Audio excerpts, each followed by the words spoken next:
Part 3 of Rising. Welcome. We jump right in with the sun coming up on Athos. We see that the Athosians live in a tent camp, but Bates has found the ruins of a large city on the horizon. Summer thinks it might offer protection for the Atlantis team, yet the Athosians tell them that the Wraith will come if they go into the old city. And when Summer asks them about the Wraith, Taylor says she has never met anyone who doesn't know about the Wraith. But while Summer dismisses her, John calls Taylor ma'am and explains that he calls her ma'am, it's cute, and explains that they can't go back where they came from. And then there's this little bit of characterization with Taylor that is a subversion of expectations, but in a good way. When subversion was still done in service of storytelling instead of subversion for subversion's sake or in service of shocking the audience. She says that her people have long believed that the Wraith will come if they venture into the old city. But it is also a belief that they have not tested in some time. She and her people might look simple compared to the military might of the humans, but they aren't. They are a sophisticated people forced into a way of living because of the threat of the Wraith. When Summer then pushes to go look at the abandoned city, John points out that the Wraith might be the ancient enemy the hologram lady talks about. This only inspires Sumner to push ahead, telling John to stay behind and Fort to go to the gate and tell Elizabeth what is happening. And really, in all of Stargate, the guys sent back to the gate is never part of the main cast. In fact, they often die, so please forgive me if I still didn't realize Ford might be important. I mean, I know we're 3 recordings into this, but it's still the first episode. The first double episode. And Ford is still just an extra. I mean, I don't know who else I could have thought would be the 4th man on John's team. It wouldn't have been Grodin, because Grodin seems very intent on being the scientist that stays behind and does the computer stuff in the control room. I didn't think about it, but if I had, I probably wouldn't have landed on Ford, of all people.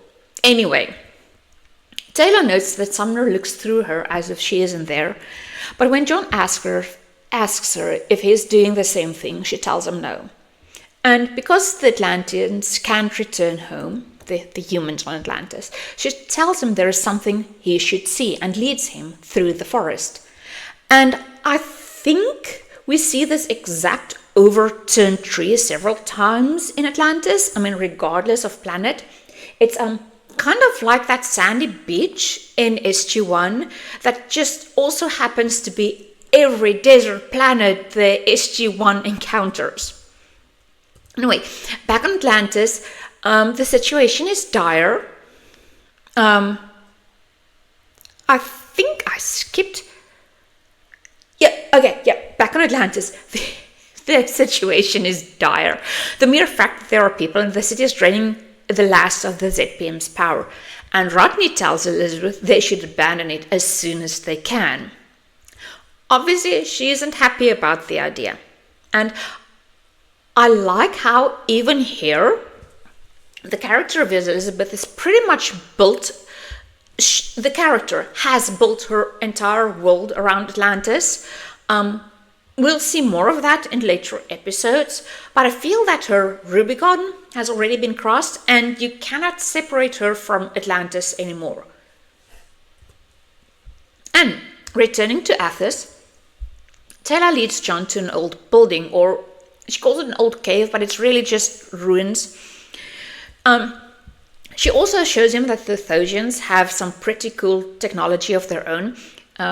He tries to light her torch, and she has this thingy that just zaps it, which is pretty cool, but they only, I think, return to it once after that. Not that they are lighting many fires. I mean, it's I wouldn't say it's something they forget as they film. It's just, it's never relevant again. So anyway, As they enter the ruins or the cave, John sees a small jewel in the sand, which is Taylor's old necklace. And between the music and the framing of the scene, I do get why many people prefer to ship Taylor and John. I don't know what it's called. I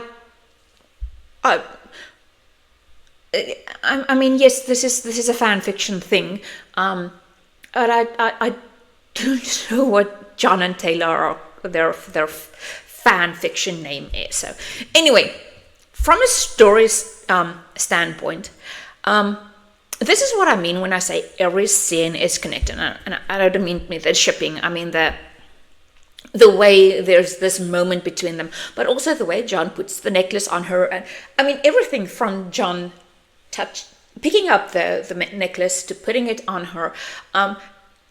The first time I saw it, I really thought that this was just a little bit of a side maybe, or maybe just a way to show that there's a reason why Taylor trusts John, or maybe to ship them a little bit. I don't know. I just didn't think that it would have any lasting consequences throughout the series. I mean, actually, this kind of, it's so quick. It kind of just happens and then it's gone. And the first time I saw it, I kind of forgot about this, as I think you're supposed to. I mean, that's how good writing works. It gives you all the information, but it can also mislead you into thinking that it's not relevant for later. I mean, as I said, it's a fantastic series. And in the ruins, Taylor explains about the Wraith, and this scene harkens back all the way back to Shari, the good Shari from the movies, not the weird tittering Shari from Children of the Gods. And this is old Shari showing Daniel about the Goa'uld, telling Daniel about the Goa'uld in the movie. And yeah, if this is the first time you see Stargate, it's a good functioning info dump.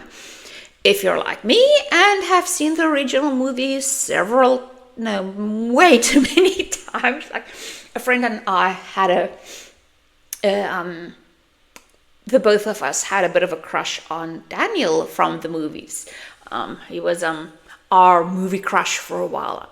And anyway, so we saw it several times, I think just for Daniel.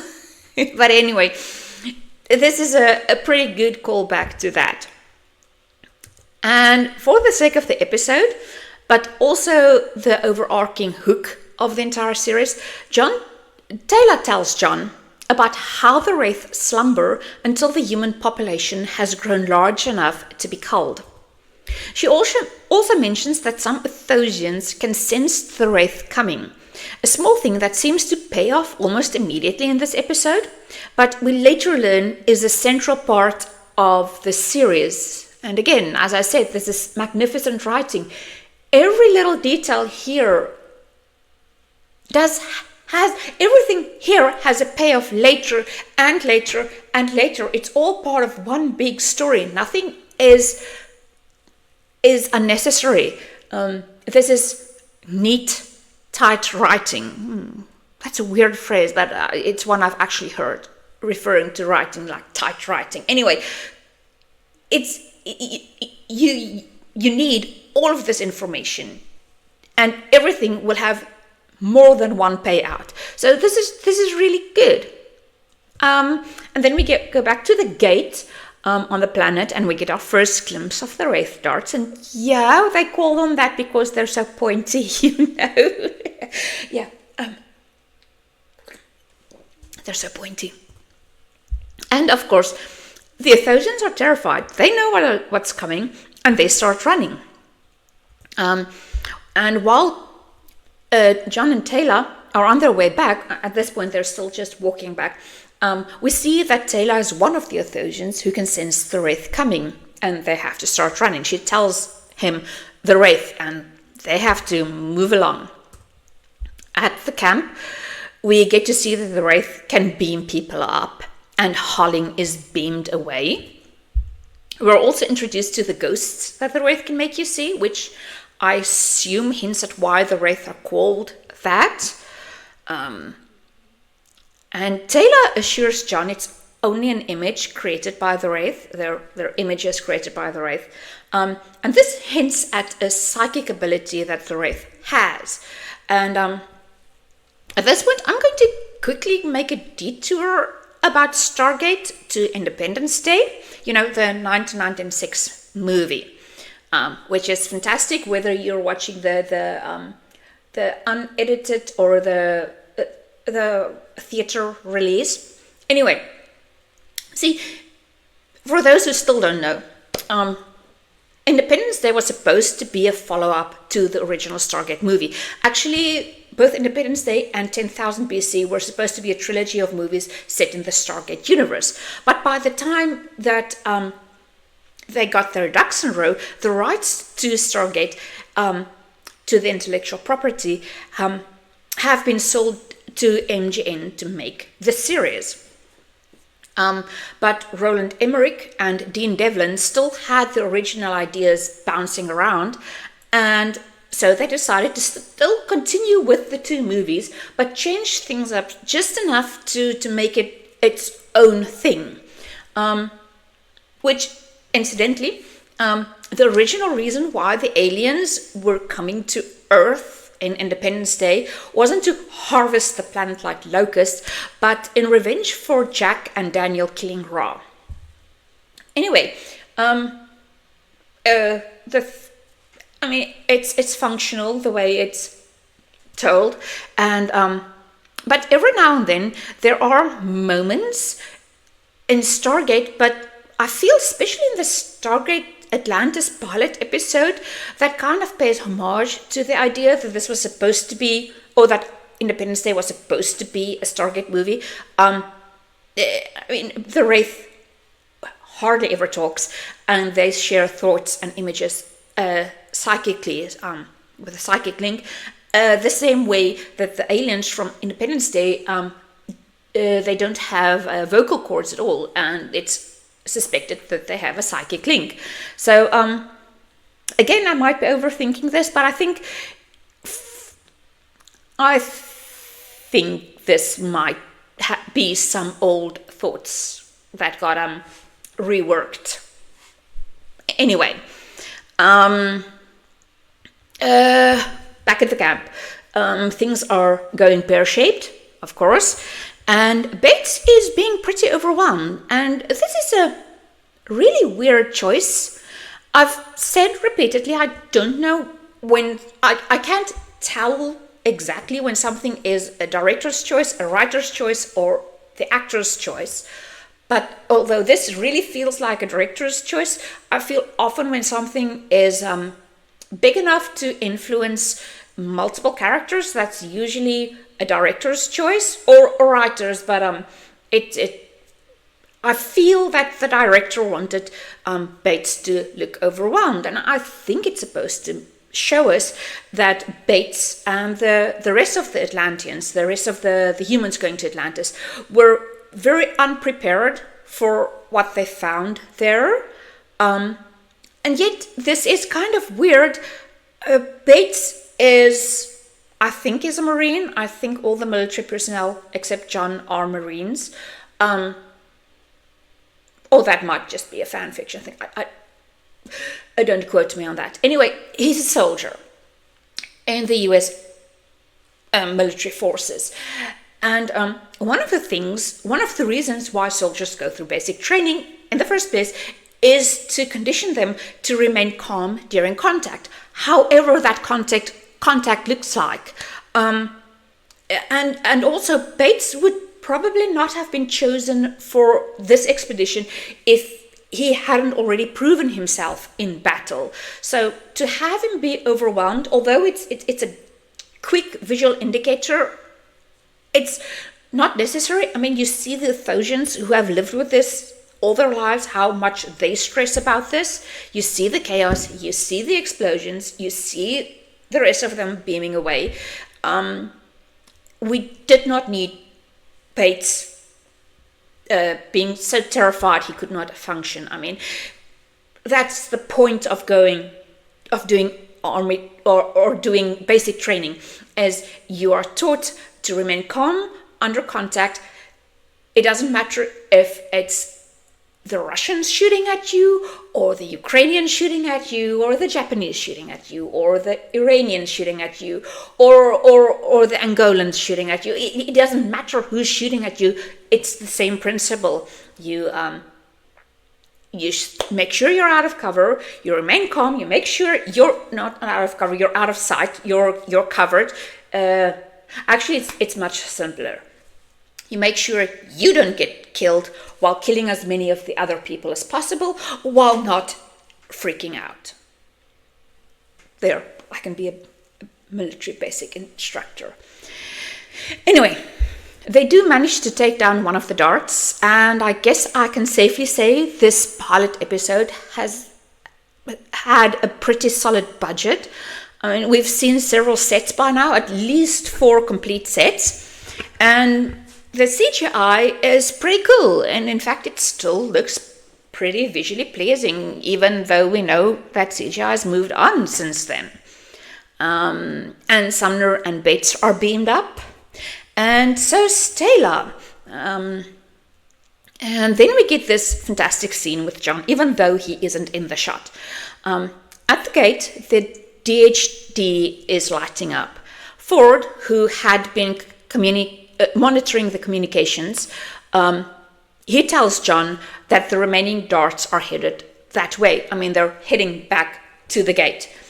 And John, thinking on his feet, especially considering he doesn't know all that much about DHDs and gates and stuff, like, he could have read about them, but the concept of DHDs and gate travel would not be second nature to him by now. And yet he reacts and he thinks through everything quickly enough to tell Ford to let the darts go, as they have their own people on board. But he also tells Ford, who actually should have known better, he should have already been on it. He tells Ford to look at the DHD and print the symbols on his mind.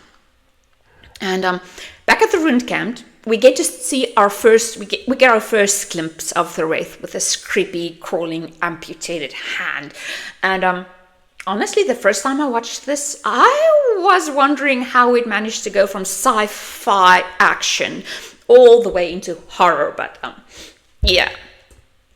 And then Jinter tells John he can't find his father, and we get the moment where John obviously decides to bring all of the remaining Athosians back to Atlantis. Where Grodin has some bad news for Elizabeth, as he shows her how another part of the shield is failing. Now, Elizabeth is really unhappy about the idea of having to leave Atlantis, as Rodney just told her. He said the longer they are there, the more they are draining the power, and soon the entire city will be flooded. I mean, Rodney is just being Rodney. And he tells her that they need to leave as soon as possible so that the rest of Atlantis can be preserved. And she actually has a good comeback to that. Like, she asks him, for whom? Who will ever be coming back? Why would we preserve this? And besides, it's not even then as if the humans would be able to go back to Earth, as they would be presumed lost. Atlantis has the only gate, as we hear from the hologram lady, it's the only gate capable of dialing back to Earth. Rodney, however, presses his point that, despite everything, being alive might be the best idea. And though she hates to admit defeat, Elizabeth lets the entire mission know that they will be evacuating immediately. And by now, the entire city is shaking from the pressure of the ocean. And Rodney actually starts to dial a new address when he is interrupted by an incoming wormhole ex machina. It's Ford's IDC. And I know I keep using the abbreviations IDC, DHD. If you are unfamiliar with this series, if you're like one of the only people who are watching this and have never actually seen the series, just let me know in the comments. I'll start, explaining what all of them are. But anyway, at this point, it's Ford's IDC, and John steps through with all of the rest of the Athosians. And Elizabeth is obviously very unimpressed. She really just grabs him by the uniform to ask him what he thinks he's doing. And this, as anyone who's actually seen the series will know, will not be the first time she asks him that. John turns to Ginter to ask if he knows other gate addresses, which he does. And when Elizabeth objects to that, he is just a boy, Ginter introduces himself. I'm Ginter. And John's like, and dragging him away. So, I'm sure Elizabeth is happy to meet you. And the shield is collapsing and the music is swelling. And we zoom in on the city from above. And things are really looking bad. And with, I suppose, Ginter's help, Grodin is actually dialing a new address. But just as he's dialing, Elizabeth calls to him to wait. And really, this is something that I'm pretty sure is never actually part of the Atlantis lore or story. But it did fascinate me enough, I mean, given I've seen this several times, that I'm also an aspiring writer. And in one of my original stories, I actually made it so that one other character is like Elizabeth in the sense that she can actually sense Atlantis almost as Elizabeth acts as if she's connected to Atlantis, that she can somehow sense it. I mean, I suppose in this instant, the writers were trying to get that she's really trying to give them one more second. I mean, she literally said earlier, we need just one more day. But from another perspective, it really does seem as if she knows what's going to happen in Atlantis, with Atlantis, before anyone else does. I suppose if Taylor can sense the Wraith, then Elizabeth can sense Atlantis. Anyway, she is correct, and this isn't a deus ex machina. Atlantis rises to the surface, and again, we get an entire episode devoted to the idea that this was not just because there are many redundancies in the Atlantean, what are they called, the Alteran technology, but this wasn't even one of them. This isn't a Alteran ex machina. This is, well, actually, if you look at it that way, it's a Elizabeth ex machina. But I chose, all of that aside, you can get the entire scene online, or there are many pictures you can find that's computer-generated images of the city and how it's rising, and it's beautiful. The CGI in the series is not as great as some of the things you can find online, but despite all of them, I chose this image to show you because it's pretty dramatic. I mean, at that moment, the music is swelling. The music really is beautiful. But you can see everyone is still pretty scared and confused. But behind them, the sun is coming through these beautiful, I would say lead glass, but it's probably something else. But the sun is coming through these beautiful windows. They are no longer under the water. They are now out in the open. And yeah, I have to admit that despite my initial thoughts on it many, many years ago, Atlantis is a visually beautiful series as well as being well written. So, we are 3 for 3 at this point. It has fantastic characters I'm pretty invested in. It has exceptional writing and magnificent visuals. Oh, make that 4 for 4. The music is really, really beautiful. And then Elizabeth says, I was hoping for another day. Looks like we just got a whole lot more of them. Let's not waste it. And yeah, okay. You know what? Going back to my first impressions on Atlantis, one of the reasons why I shut it off at first is because I always thought of Atlantis in the terms of the Greeks, which, I mean, why wouldn't I? marble columns and statues and golden curlicues. I'm not sure where I get the golden curlicues actually.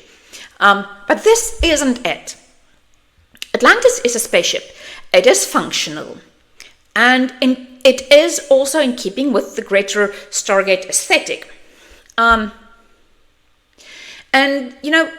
all things aside, it is also pretty well thought through. One of the things I'd like to point out is that the real mythical city is always described as rings being built within other rings upon the water, each ring being connected to the next ring. And though this is obviously heavily reinterpreted, you can see the designers took that into account when they designed the fictional mythic city of Atlantis. And again, just look at this. The budget was insane. I mean, Atlantis obviously had a good budget, especially for the pilot episode. It's high quality, beautiful sets. In fact, most of the sets seem to have been already designed and built by this time, by the time the first episode was shot. If you think of DS9, the Star Trek show, we used to have a book. We had to leave that back in the old country because we could only bring so much when immigrating. But in the book it says, one of the behind the scene things is that DS9 didn't have a huge budget, so the promenade, the main area of DS9, of the station, only had one level. And it's only after the series started making more money that they were able to expand the promenade and make it a bigger with a upstairs, which you actually get to see in many episodes. But here the set is complete. There will be more sets later, but the basic Atlantis is already built. So yeah, they probably had lots of money, and no, I'm not complaining. I'm just saying, and I mean, I'm happy they had the money to give us something this spectacular. Anyway, of course, now that Atlantis is on the surface, it's vulnerable to attacks. It does the Nakoda generators, which were proposed to be the best energy creation ever in the first few seasons of Stargate SG-1. Now those same Nakoda generators aren't enough to keep the shields going for more than a few minutes. So yeah, if the Wraith find them, the Wraith can just destroy them. And this, of course, it's a pretty quick overarching problem for the entire series. Not problem, but one of the things that's a main issue for this series. Like, they run around all the time trying to find Nakoda generators.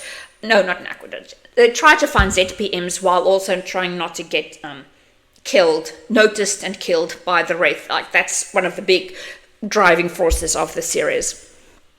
Anyway, at this point, even though Rodney is being very smug about it, John asks him about where the Wraith had taken Sumner and the rest, and when Rodney tells him that even with the symbols that Ford provided, there are many possible permutations of the address, to which John immediately replies 720, and I'm going to assume the math is correct, and obviously he did this in his head. I mean, there's no moment where he takes time to do the math on pen and paper or with a calculator.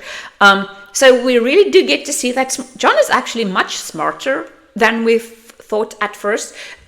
Once more, separating his character from that of Jack O'Neill, which I think is a very good choice. He is smart, but he is functionally smart over a lot of areas, while Rodney always specializes.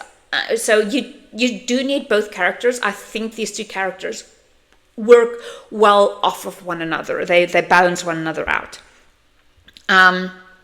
So yeah, John isn't just a cocky pilot jock with happy genes. He's also intelligent and, as we've seen earlier, adaptable.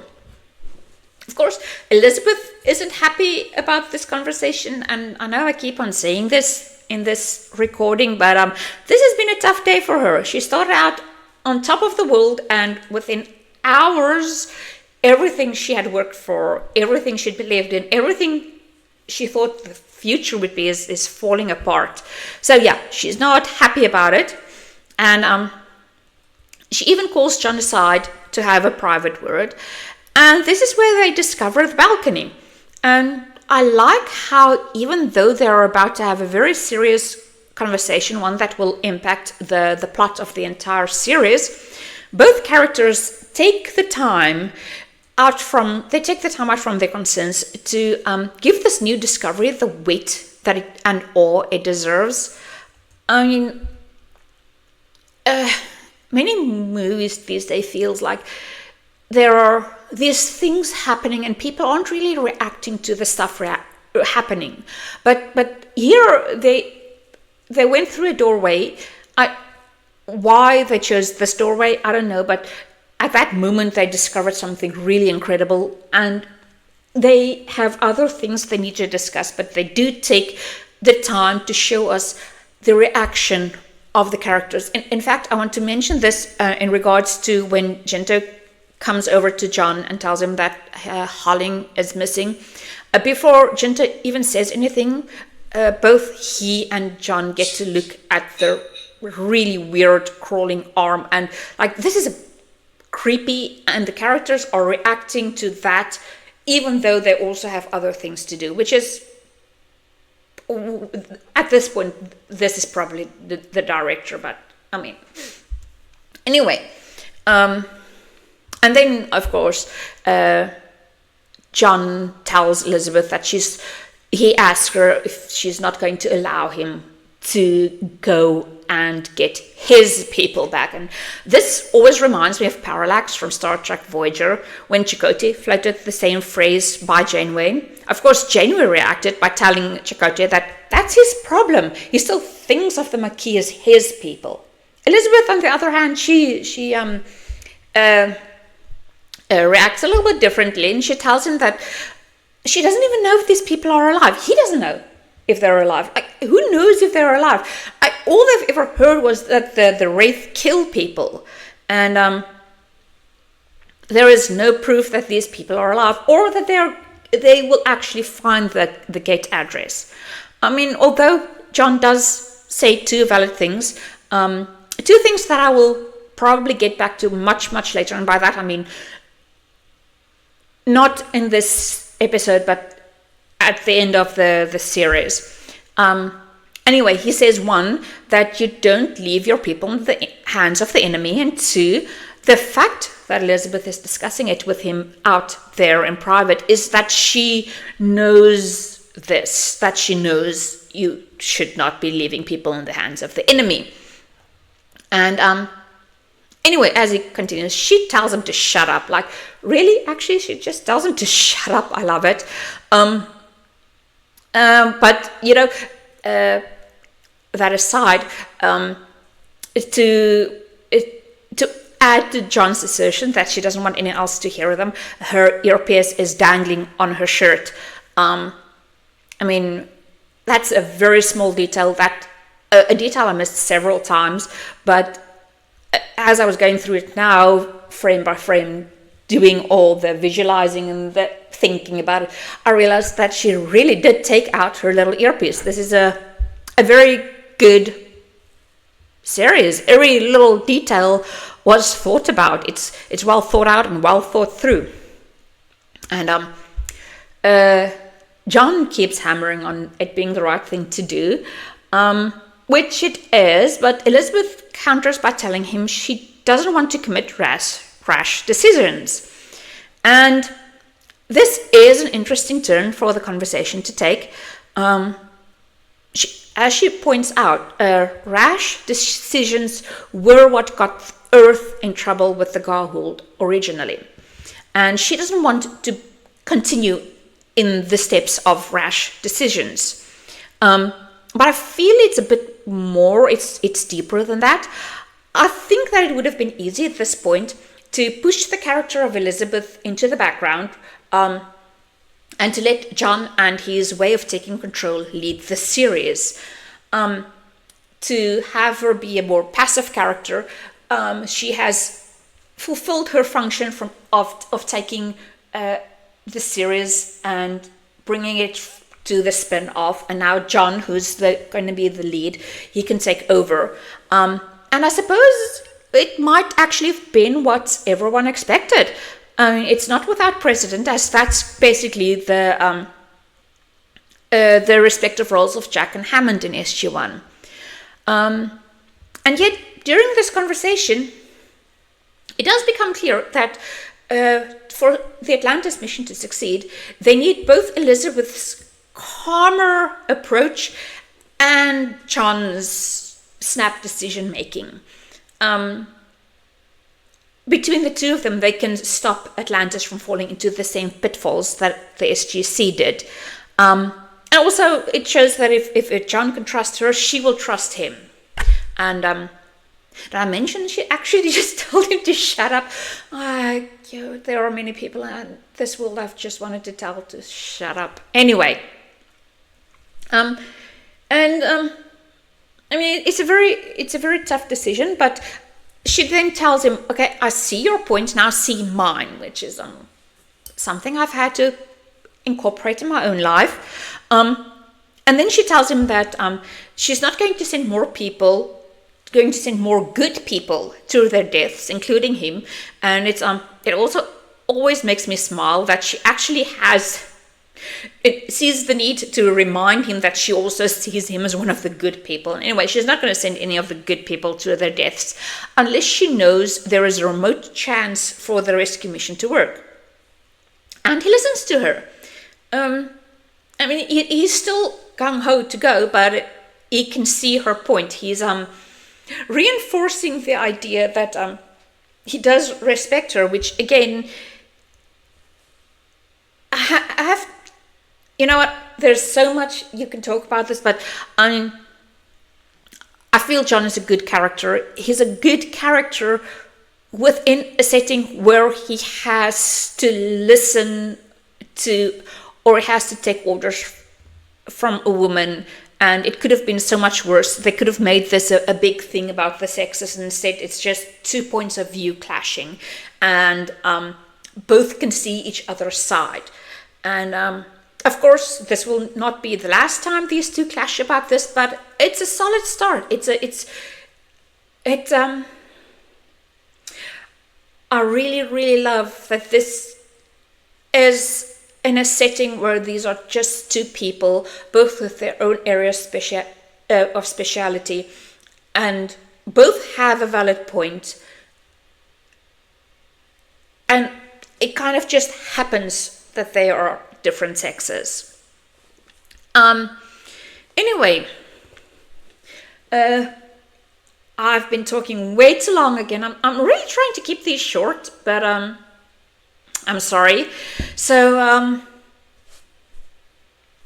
we're at the end of this recording, and I'll see you next time. Like, subscribe, comment, and share. And see you next time. Thank you.